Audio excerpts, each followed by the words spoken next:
anachokupa.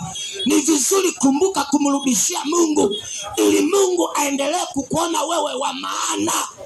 Unaposema mimi sitamrudishia Bwana hiki nilichokipata, mpendwa, unajichelewesha mwenyewe. Ndio maana nikakwambia nikasema amua vizuri ili upate baraka.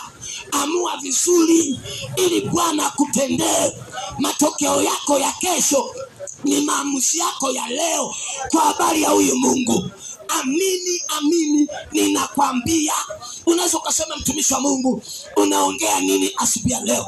Nakwambia ukweli, Mungu anavyotupa vitu anatupima, anatuangalia. Yeye aliyetupa, je, tutamkumbuka tena? Je, tutapeleka kwake tena? Je, tutamrudishia tena?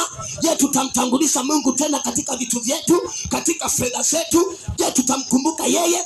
Anapoona tunamkumbuka yeye katika biashara alizotupa, katika kazi alizotupa, katika mambo mbalimbali aliyotupa, sikiliza, Mungu anakutakabali, anakubariki.